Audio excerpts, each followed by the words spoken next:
Welcome to the Real Estate Espresso Podcast, your morning shot of what's new in the world of real estate investing. I'm your host, Victor Menashe. On today's show, we're taking a closer look at market analysis to understand what some commentators are saying. We've seen stock market analysts try to explain market behavior with mathematical models. They think up fancy terms like technical analysis to describe market sentiment, and they distinguish the market behavior from the market fundamentals. They even start to give the market a personality. You've heard phrases like, the market was bearish today. Well, it makes no sense. See, these mathematical models get refined over time and become more and more accurate, at least describing past behavior until you see a surprise event, which is not described in those equations. And then the model doesn't work anymore. And we've seen those models fail to predict virtually every major stock market event. Well, now this same kind of flawed analysis is making its way into the world of real estate investing. I'm bringing it up because when analysts use equations to show sophisticated-looking graphs, they seem smart, and these analysts gain a following.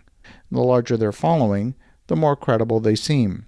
Unless you take the time to truly understand their math, you might be tempted to take their analysis at face value. After all, they have all those fancy graphs and charts and equations. They must be really smart. I don't have those equations, so they must even be smarter than me. Well, I'm not here to be critical of other people's analysis, especially in a public forum, but when I see opinions being promoted widely that are deeply flawed, I feel like I have a responsibility to say something about it. There's a widely followed YouTube channel that goes under the name Behaviour Consulting. One of the tools that's used on that YouTube channel to predict market behavior in the future is by looking at the rate of change of inventory in specific real estate markets. You see, you could look at the actual amount of inventory in a market, and that would tell you something about the market. It would tell you how many properties are for sale in the market right now, as compared with the average demand. You could look at the change in inventory in a fixed time period, and that would give you the velocity in the market. In mathematical terms, if we go back to our first year university calculus, velocity is the first derivative of the absolute inventory. But this particular analyst is looking at yet another metric. He looked at the rate of change of listings. This is like looking at not the velocity, but at the acceleration. And the problem with looking at acceleration is that it's highly variable. You simply cannot look at the short-term acceleration in the inventory in the market and project forward in time. This particular analyst then went a step further and applied this analysis to multiple markets and is attempting to predict the future. Conclusion number one that was drawn in this analysis was that there's been a rapid change in inventory in the market of Boise, Idaho. The fact is, there has been a rapid change. At one point, Boise had 6 days of inventory in the market. That's 6 days. That's almost zero. The inventory did increase to 21 days over the span of a fairly short time period. But 21 days of inventory is still deep in a seller's market territory. A balanced market has 4 to 6 months of inventory, and there's no guarantee that the change in inventory is going to continue and extend to becoming a buyer's market simply based on a 2-week increase in inventory. We're dealing with the law of small numbers.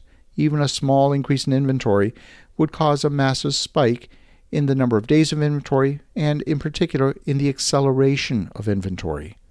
It's as if you concluded that somehow when someone puts their foot on the brake on their car, the car is going to be traveling in reverse in a few seconds' time.